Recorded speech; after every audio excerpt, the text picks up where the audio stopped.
Dear student अस्सलाम वालेकुम। बेटा आज हम चैप्टर नंबर 2 के सेकंड पोर्शन में हम जा रहे हैं। मैंने पिछले लेक्चर में जिक्र किया था कि हम कुछ उस पोर्शन में जाएंगे जो पहले यकीनन मैट्रिक के अंदर भी हमने शायद ज़्यादा ना पढ़ा हो, और वो पोर्शन ये है कि प्रोडक्ट ऑफ टू वेक्टर्स। यानी अब सवाल ये है कि क्या दो वेक्टर्स का प्रोडक्ट लिया जा सकता है या दो वेक्टर को आपस में मल्टीप्लाई किया जा सकता है। तो सवाल का जवाब ये कि यस, मल्टीप्लाई किया जा सकता है। अब अगला सवाल ये है कि अगर आप दो वेक्टर को मल्टीप्लाई करते हैं तो उसका आंसर आप लोगों के पास वेक्टर होगा या उसका आंसर आप लोगों के पास क्या होगा, स्केलर होगा। तो यहाँ से पता चला कि बाज़ का जब मल्टीप्लाई करते हैं तो आंसर स्केलर हासिल होता है, और बाज़ वेक्टर को मल्टीप्लाई करते हैं तो आंसर क्या हासिल होता है, वेक्टर। इस तरीके से हमने वेक्टर के जो प्रोडक्ट है, ये multiplication of the two vectors है, उसको दो हिस्सों में तकसीम कर दिया। एक हिस्से का नाम हमने मेंशन किया कि जब एक वेक्टर को दूसरे वेक्टर से मल्टीप्लाई करते हैं और आंसर स्केलर हासिल हो जाए तो ऐसी मल्टीप्लिकेशन का नाम दे दिया स्केलर प्रोडक्ट। क्या नाम दे दिया, स्केलर। इसी तरीके से अगर एक वेक्टर क्वांटिटी को दूसरी वेक्टर क्वांटिटी से मल्टीप्लाई करते हैं और आंसर हासिल होता है वेक्टर, तो देन इट इज़ कॉल्ड क्या होगा, वेक्टर प्रोडक्ट। अब सवाल ये है कि जब स्केलर प्रोडक्ट होगा तो हमें कैसे पता चलेगा कि ये स्केलर प्रोडक्ट है। एक तो पता ये चलेगा कि उसका रिजल्ट स्केलर होगा, और दूसरा सिंबॉलिकली कैसे पता चलेगा। तो दो वेक्टर के दरमियान यहाँ पे एक छोटा सा निशान होगा, इस निशान को हम क्या पढ़ते हैं, डॉट। तो जब बेटा डॉट का निशान लगेगा तो फिर ये पढ़ा जाएगा स्केलर प्रोडक्ट, या फिर इसी की वजह से इसी से नाम मनसूब रखा जाएगा डॉट प्रोडक्ट। इसी तरीके से जब दो वेक्टर को मल्टीप्लाई करते हैं और आंसर वेक्टर हासिल होता है तो उसका जो सिंबल है वो दो वेक्टर के दरमियान एक निशान आएगा जिसको पढ़ते हैं क्रॉस। क्या निशान पढ़ते हैं, क्रॉस। इसलिए इसका नाम हो जाएगा क्रॉस प्रोडक्ट। तो there are two types of the multiplication of the vector. Number 1 scalar product और dot product. Number 2 vector product और क्रॉस प्रोडक्ट। इससे क्लियर हुआ कि दो वेक्टरों को मल्टीप्लाई करने से आंसर स्केलर भी हो सकता है और क्या हो सकता है, वेक्टर्स भी। थोड़ा सा हम लेक्चर को आगे बढ़ाने से पहले मैं इस पे बात पे थोड़ा डिस्कस करना चाहूँगा, क्योंकि ये हमारा मेन टॉपिक्स है कि ये जो स्केलर प्रोडक्ट है और जो वेक्टर प्रोडक्ट है इसका हमारी प्रैक्टिकल लाइफ में कहाँ अहम दखल मौजूद है। तो मैं थोड़ा सा आपके नॉलेज में इजाफे के लिए मेंशन करता हूँ कि मैंने ये एक वर्डिंग लिखी है, मोशन। हमारी ज़िंदगी के अंदर मोशन बड़ा अहम किरदार अदा करती है। तो याद रखना है, मोशन बुनियादी तौर पे हम कहाँ से हासिल करते हैं, वेक्टर के प्रोडक्ट से। इट मीन वेक्टर प्रोडक्ट की जो फिजिकल या प्रैक्टिकल फॉर्म है वो कौन सी चीज़ होती है, मोशन होगी। अब how many types of motion, तो there are generally two types of the motion. Number 1 linear motion, number 2 क्या होगा, रोटेशनल मोशन। जब हम लीनियर मोशन की बात करते हैं तो उसमें हमारी सूरत हाल कुछ यूँ होती है। मैं एक थोड़ी सी एग्जांपल दूं कि ये मेरे पास कोई एक पॉइंटर पड़ा है, कोई एक बॉडी पड़ी है जो इस समत में जो घसीटी जा सकती है। तो अगर मैं इसको उसी समत में फोर्स लगाता हूँ ऐसे, तो ये बॉडी उसी समत में मूव करेगी। जैसा कि ये मेरे पॉइंटर है, तो पॉइंटर हॉरिजॉन्टल पड़ा है, मैं इसको खींचता हूँ अलॉन्ग हॉरिजॉन्टल, तो हॉरिजॉन्टली स्ट्रेट लाइन मोशन पैदा कर सकता है। इसका मतलब स्ट्रेट लाइन मोशन पैदा करने के लिए जो बॉडी की अपनी पोजीशन है उसी के अलॉन्ग हमें फोर्स लगानी होगी, उसी की क्या लगानी होगी, अलॉन्ग फोर्स लगे, तो then it is produce the linear motion. अगर लीनियर मोशन पैदा होती है तो यही अमल प्रैक्टिकली किसको रिप्रेजेंट करता है, डॉट प्रोडक्ट को। क्योंकि डॉट प्रोडक्ट उन दो बॉडीज के दरमियान होगा जिनके ऊपर दोनों वेक्टर का जो प्रोडक्ट है वो एक ही डायरेक्शन को क्या करेगा, शो करेगा। ये जब आगे डिटेल देते हैं तो फिर यह ज़्यादा बेहतर समझ आएगी। इसी तरीके से बेटा जब मोशन की रोटेशन मोशन का जिक्र करते हैं तो वहाँ पे क्रॉस प्रोडक्ट या वेक्टर प्रोडक्ट का जिक्र आता है। मिसाल के तौर पे यूज़ समझेंगे, अगर ये बॉडी हॉरिजॉन्टल पड़ी है तो इसमें वर्टिकल कंपोनेंट यूज़ करूँ ऐसे, तो फिर ये इसमें क्या कर सकता है, रोटेट कर सकता है। अगर यूँ खींचूंगा तो ये लीनियर मोशन पैदा होगी, सीधा ऊपर की तरफ खींचूंगा तो इसमें क्या पैदा होगी, रोटेशन। तो रोटेशन के लिए वर्टिकल कंपोनेंट और लीनियर मोशन के लिए कौन सा कंपोनेंट होगा, हॉरिजॉन्टल। तो वर्टिकल रिप्रेजेंट करेगा किस चीज़ को, रोटेशन को, ये वेक्टर प्रोडक्ट हो, और लीनियर रिप्रेजेंट करेगा किस चीज़ को, डॉट प्रोडक्ट को। इस बात को मैं यही थोड़ा सा स्टे कराऊंगा और अगले लेक्चर को आगे बढ़ाने के बाद फिर मैं दरमियान में जिक्र करूंगा कि ये चीज़ किस तरीके से हम डॉट और क्रॉस में लेना चाहते हैं। अब जरा देखते हैं स्केलर प्रोडक्ट और डॉट प्रोडक्ट, इसकी डेफिनेशन क्या है? तो बड़ी सिंपल सी डेफिनेशन है कि दो वेक्टर को मल्टीप्लाई करने से आंसर स्केलर आ जाए तो ये स्केलर प्रोडक्ट हुआ। तो मैंने डेफिनेशन में क्या लिखा? If the product of two vectors is a scalar quantity, अगर दो वेक्टर का प्रोडक्ट एक स्केलर मिकदार की शक्ल में मिल जाए तो देन दिस प्रोडक्ट, ये जो मल्टीप्लिकेशन का अमल है इसको कहते हैं स्केलर या क्या कहते हैं डॉट प्रोडक्ट, यानी स्केलर प्रोडक्ट या क्या होगा डॉट प्रोडक्ट। अब जिन दो वेक्टर्स को हम मल्टीप्लाई करते हैं उन दो वेक्टर के दरमियान हम डिनोट करते हैं, यानी क्या इस्तेमाल करते हैं? डॉट। यानी हम अगर ए और बी को मल्टीप्लाई करें तो क्या लिखेंगे? A dot B. क्या लिखेंगे? A dot B. और जब डॉट प्रोडक्ट को हल करते हैं तो ए की मैग्नीट्यूड एरो नहीं आएगा चूंकि स्केलर है, बी की मैग्नीट्यूड एरो नहीं आएगा चूंकि स्केलर है, और डॉट के फंक्शन को हम किससे रिप्लेस करते हैं? कॉस के साथ। अब यहाँ वही सवाल से में आएगा कि काज के साथ ही क्यों रिप्लेस करते हैं? सवाल ये साइन से क्यों नहीं रिप्लेस कर लेते? तो आमतौर पे ये कह दिया जाता है कि ये फार्मूला है। नहीं, अब इस बात को समझना बेटा कहाँ से? लीनियर मोशन के साथ। इसका मतलब जब मैं पॉइंटर की बात कर रहा था कि मेरा पॉइंटर अगर हॉरिजॉन्टल है तो मेरी मोशन हॉरिजॉन्टल तब मुमकिन है जब मैं फोर्स भी क्या लगाऊं? हॉरिजॉन्टल। इट मीन हॉरिजॉन्टल या लीनियर मोशन हासिल करने के लिए हमें हॉरिजॉन्टली एक्स एक्सिस कंपोनेंट को फॉलो करना होगा। और आप जानते हैं पिछले लेक्चर के अंदर कि एक्स का फंक्शन किसको रिप्रेजेंट करता है? कॉस को। इस वजह से हम डॉट को जब रिप्लेस करते हैं तो कौन सा फंक्शन लेके आते हैं? कॉस। और चूंकि ये उसका पैरेलल कंपोनेंट्स होगा, इफेक्टिव कंपोनेंट होगा, तो A dot B equal to क्या होगा? A B cos theta. इसकी नॉर्मल एग्जांपल वर्क में हम देते हैं कि वर्क इसके डॉट प्रोडक्ट की एग्जांपल है dot product of the force and displacement, that is called क्या होगा? F D cos theta. Clear? अब थोड़ा सा ये बात समझे कि ये तो होगी हमारी मैथमेटिक्स फॉर्म में। ग्राफिकली वेक्टर को कैसे लिखा जाएगा? तो याद रखना है जब वेक्टर को मल्टीप्लाई करते हैं तो उसमें ये कभी नहीं होगा कि एक वेक्टर की हेड दूसरे की टेल से जोड़ेंगे, ऐसा नहीं होगा, बल्कि दो वेक्टर की क्या जोड़ेंगे? टेल। तो जिन दो वेक्टर को मल्टीप्लाई करना उनकी टेल जोड़ते हैं। जैसा कि एक वेक्टर कौन सा है? ए, एक वेक्टर कौन सा है? बी। इन दोनों के टेल को जो दरमियान में एंगल क्या क्रिएट हुआ? Theta. Now it is called A dot B, या हम इसे पढ़ सकते हैं ए क्रॉस बी, लेकिन आगे जाके जिक्र करेंगे क्रॉस के बारे में। तो ए और बी के जब डॉट प्रोडक्ट लेते हैं तो ग्राफिकली उनको कैसे शो करना है? दोनों के टेल को ज्वाइन कर देना है। अब ये बात प्रूव करनी है कि ठीक है, फिजिकली तो हमने बता दिया कि linear motion along x axis के लिए हमें एक्स कॉस को रिप्रेजेंट करें, इसलिए हम कॉस फंक्शन लेते हैं ए बी कॉस थीटा। तो मैथमेटिकली भी तो प्रूफ देना है। उसको कैसे प्रूफ देते हैं? थोड़ा सब समझते हैं कि ए और बी का जब डॉट प्रोडक्ट लेते हैं तो जब ये दो वेक्टर्स के बारे में हम बार बार कह चुके हैं कि इनका एक से मतलब होना जरूरी है, तो इसका मतलब ये डॉट प्रोडक्ट तो फिर मुमकिन नहीं है। बिल्कुल सही बात है। ये जो दोनों वेक्टर ऐसे जा रहे हैं इनके दरमियान डॉट प्रोडक्ट उस वक्त मुमकिन होगा जब इनमें से किसी एक वेक्टर के कंपोनेंट किसी दूसरे वेक्टर की सिमत में शो करेंगे, जिसको हम इफेक्टिव कंपोनेंट फॉर मोशन का नाम देंगे। आप जरा समझते हैं वो कैसे?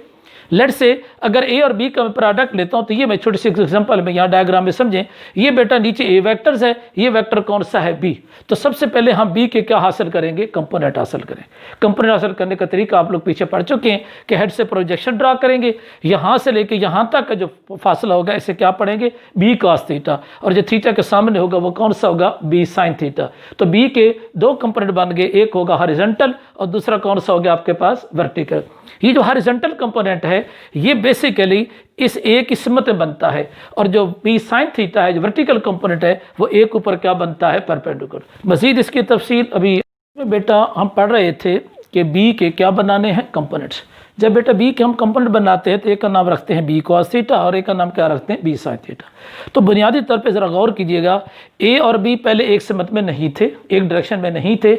जब हमने बी के कंपोनेंट बनाए तो बी मुकम्मल तो नहीं, लेकिन बी का सिर्फ एक कंपोनेंट ऐसा है जो एक की डायरेक्शन में आ गया, उसका नाम हमने क्या रख दिया? B cos theta. और जो किसकी डायरेक्शन में खड़ा है? एक। इसका मतलब क्या इनके दरमियान डॉट प्रोडक्ट और पॉसिबल है? यस। इट मीन्स हम इस कंपोनेंट को क्या कर देंगे? इग्नोर करेंगे और सिर्फ किस कंपोनेंट को लेंगे? ए और बी कॉस थीटा। अब मैंने क्या लिखा?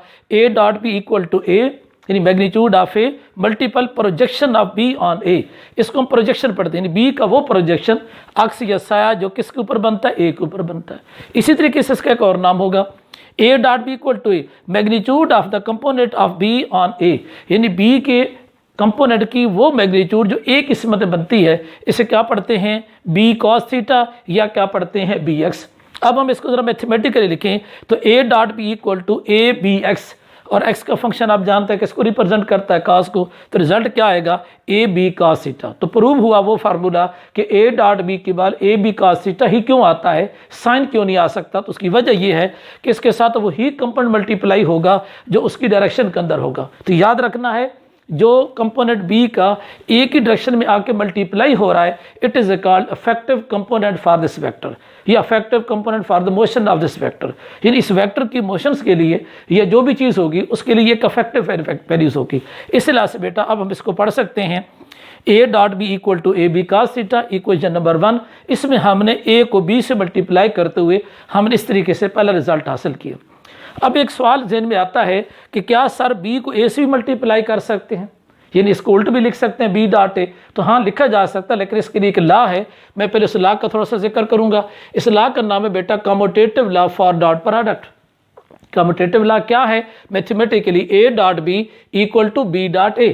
इट मीन्स जैसे हम कहते हैं ना 4 × 3 इक्वल टू 12, इसी तरीके से हम कह दें 3 × 4 इक्वल टू 12। यानी अगर उसकी चेंज ऑफ ऑर्डर कर दिया जाए, यानी उनकी जगह को बदल दिया जाए और फिर मल्टीप्लाई के आंसर अगर वो ही रहे तो इस सिंबल को कौन सा लॉ कहते हैं, कम्यूटेटिव। और अगर आंसर वो ना रहे तो फिर हम ये कहते हैं ये कम्यूटेटिव लॉ को ओबे नहीं करता। याद रखना है जो लॉ जिन वेक्टर्स पे अप्लाई होता है, अगर वो वेक्टर उस लॉ को ओबे करते हैं तो ऐसे वेक्टर को हम कम्यूट वेक्टर कहेंगे। क्या कहेंगे, कम्यूट।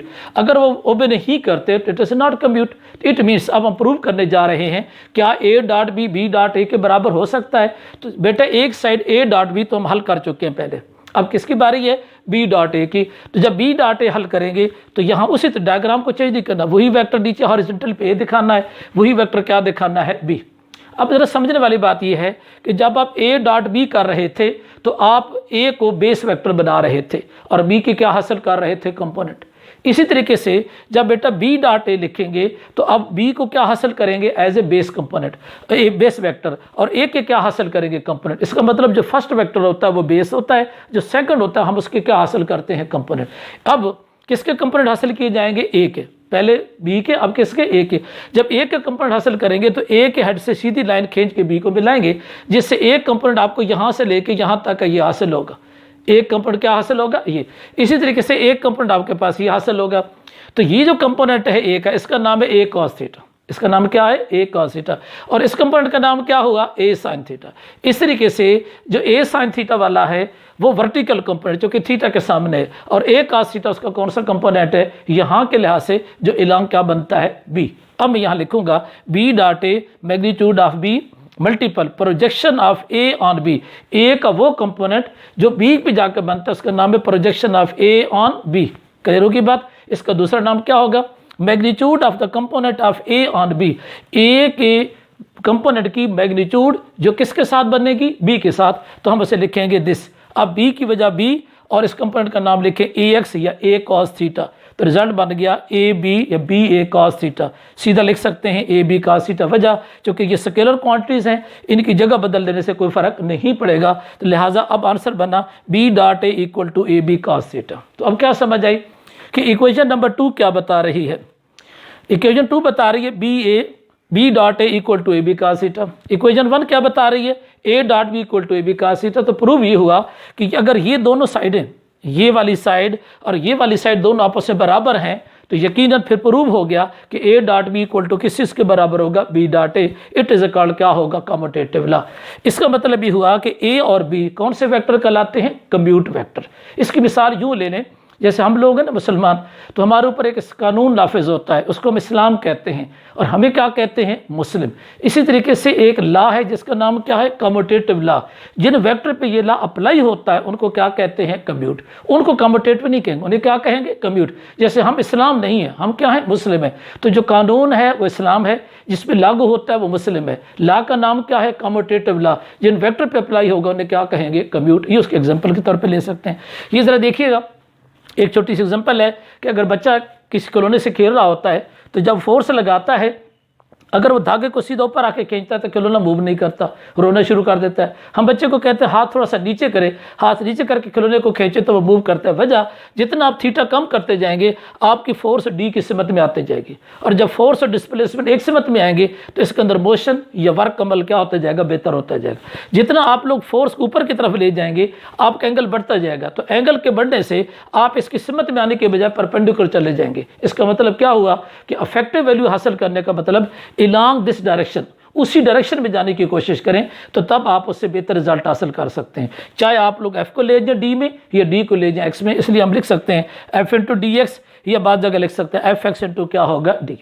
अब एंड पे मैंने थोड़ी सी चंद बातें लिखी हैं कि A dot B equal to A B X या ए एक्स मल्टीपल बी। इसका मतलब क्या है कि product of the magnitude of one vector, यानी दोनों में से किसी एक वेक्टर की मैग्नीट्यूड किससे मल्टीप्लाई करनी है, component of the second vector in the direction of this vector, यानी सेकंड वेक्टर का वो कंपोनेंट उसी डायरेक्शन में बनता है। मसलन ए के साथ बी एक्स, तो बी एक्स कौन सा कंपोनेंट है, वो कंपोनेंट है जो ए की समझ में बन रहा है। इसी तरीके से यहाँ क्या लिखा हुआ है ई एक्स बी, तो बी के साथ ए का वो कंपोनेंट मल्टीप्लाई हो रहा है जो बी की सिमत बनता है, जैसा कि ये तस्वीर में आपको नज़र आ रहा है। इसका मतलब ये हुआ कि हम दोनों सूरतों में इसको लिख सकते हैं। ये लिखने वाले का अपना चॉइस है कि वो ए डॉट भी लिखना चाहे या बी डॉट ए, दोनों सूरतों में ये स्टूडेंट अपने आप को दुरुस्त मानेगा। अब कहने का मतलब ये हुआ कि डॉट प्रोडक्ट कम्यूटेटिव लॉ को क्या करता है, ओबे करता है। अब वो जो लीनियर मोशन का कंसेप्ट था वो क्लियर हो जाएगा कि जब तक हम एक सिमत में फोर्स अप्लाई नहीं करेंगे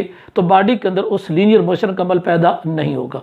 जितना आप उसका एंगल कम करते जाएंगे और उसको पैरेलल करते जाएंगे ये अमल तेज़ होता जाएगा, बेहतर होता जाएगा। अगर एंगल 0 से 90 की तरफ लेते जाएंगे तो ये अमल कमज़ोर और वीक होता जाएगा और 90 पे जाके ये अमल 0 हो जाएगा। जैसा कि एक खिलौने को हम भगाना चाहते हैं, आगे से खींचने के बाद जब ऊपर से दबाते हैं नीचे, क्या वो चल पड़ेगा? एक चेयर पड़ी, हम उसको ऐसे खींचते हैं वो मूव करती है, लेकिन चेयर को ऊपर से दबाएं क्या मूव करेगी? No. It mean linear motion में सबसे इंपॉर्टेंट किरदार किस चीज़ का होता है? डॉट प्रोडक्ट का। नेक्स्ट लेक्चर में पढ़ेंगे इसकी प्रॉपर्टीज रूल्स। इंशाल्लाह मिलते हैं नेक्स्ट लेक्चर में।